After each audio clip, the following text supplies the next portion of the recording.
భగవాన్ శ్రీ సత్యసాయి సేవా సంస్థలు జాతీయ స్థాయిలో అందిస్తున్న సామాజిక సేవా కార్యక్రమాలు ఎంతో మంది జీవితాల్లో వెలుగులు నింపుతున్నాయని కొత్తపేట ఎమ్మెల్యే సత్యానందరావు అన్నారు. శ్రీ సత్యసాయి సేవా సంస్థల ఆధ్వర్యంలో రాష్ట్ర స్థాయి వ్యాస రచన పోటీలు జరిగాయి.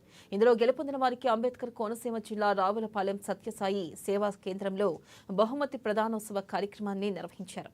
ఈ సందర్భంగా విజేతలకు ఎమ్మెల్యే బండారు సత్యానందరావు శ్రీ సత్యసాయి సేవా సంస్థల జిల్లా అధ్యక్షుడు కొండబాబు చేతుల మీదుగా మెమోంటోలు, సర్టిఫికెట్లను అందజేశారు. అనంతపురం జిల్లాలో పుట్టపర్తిలో సాక్షాలుగా దేశ ప్రజానీకానికి సేవలు అందిస్తా ఉన్నాయి. సూపర్ స్పెషాలిటీ హాస్పిటల్స్ గాని, విద్యాలయాలు గాని, కనీసం కుక్కడి మంచినీళ్లు దొరికిన ప్రాంతానికి, అనంతపురం ప్రాంతానికి దాహార్తిని తీర్చడానికి ఇచ్చిన మంచినీటి పథకాలు గాని, కోకొల్లలు.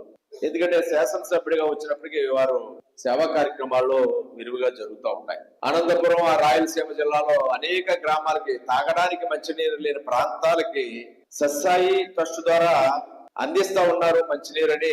నేను ఎమ్మెల్యేగా వచ్చినప్పుడు, మేము అసెంబ్లీలో కానీ సెక్రటరీలో గారు ఉన్నప్పుడు చర్చలు వస్తూ ఉంటాయి.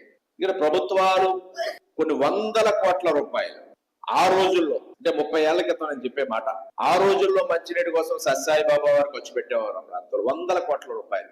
అంటే ప్రభుత్వం కూడా 100 కోట్లు ఇచ్చి చేయలేనటువంటి పరిస్థితి ఆ రోజుల్లో. రాష్ట్ర స్థాయి బడ్జెట్లే తక్కువ. అంటే ఒక రాష్ట్ర ప్రభుత్వం చేయలేనటువంటి పనులు సత్యసాయి సేవా సంస్థ ట్రస్ట్ చేసింది. అది గొప్పతనం, గర్వకారణం.